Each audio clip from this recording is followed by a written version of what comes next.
सांसद खेल महोत्सव दाहोद आज समापन समारोह में भारत यशस्वी प्रधानमंत्री माननीय मोदी साहेबे दिल्ली थी बधा खेलाड़ियों ने प्रेरणा मार्गदर्शन जोम जुस्सो उत्साह અને દાહોદ જેવા જિલ્લાની અંદર નવા ખેલાડીઓ તૈયાર થાય અમે આશા રાખીએ કે દેશ વતી દાહોદ જિલ્લાના ખેલાડીઓ રમવા માટે જાય એવી અમે આશા રાખીએ છીએ।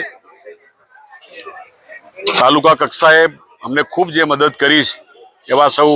પાર્ટીના પદાધિકારી મિત્રો, તંત્રના મિત્રો, વિધાનસભા કક્ષાએ પણ અમારા સર્વે ધારાસભ્યશ્રીઓ, જિલ્લા પંચાયત પ્રમુખ, બધા એમએલએ, તાલુકા પાર્ટીના આગેવાનો, અમારા ટીડીઓ, મામલતદાર, પીએસઆઈ, પ્રાંત, એ બધાના અમે આભારી છે કે વિધાનસભા લેવલે ખૂબ મદદ કરીને આ કાર્યક્રમને સફળ બનાવ્યો છે। લોકસભા કક્ષાએ પણ માન્ય સુધીરભાઈની આગેવાનીમાં અમારા કનૈયાભાઈ હોય, મહેન્દ્રભાઈ હોય, માન્ય મહેશભાઈ ભુરિયા હોય, શ્રીમાન બચુભાઈ ખાબડ સાહેબ હોય, ડિંડોળ સાહેબ હોય, માન્ય શૈલેષભાઈ હોય, એ બધાએ પૂરતો સમય આપીને ખેલાડીઓને પૂરેપૂરું પ્રોત્સાહન આપીને આજે લોકસભા કક્ષાએ 803 જેટલા ખેલાડીઓને આજે ઇનામો, રોકડ રકમ, પ્રમાણપત્રો આપીને એમનો ઉત્સાહ વધે એના માટેનો અમે પ્રયાસ કરીએ છીએ। આજે માન્ય મોદી સાહેબે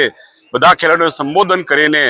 અમારા એસપી શ્રી, ડીવાયએસપી શ્રી, માન્ય કલેક્ટર સાહેબે પોતે રમતમાં ભાગ લઈને જિલ્લાના ખેલાડીઓને જે પ્રેરણા પૂરી પાડી તે બદલ હું સર્વેનો આજે આભાર વ્યક્ત કરું છું। સ્વર્ગસ્થ અટલ બિહારી વાજપેયી સાહેબના જન્મ દિવસે પણ આજે નમન વંદન કરીએ કે દેશના વિકાસ માટે એમને ખૂબ મોટો ફાળો આપ્યો છે તે બદલ આજના પ્રસંગે એમનો આભાર માનીએ છીએ।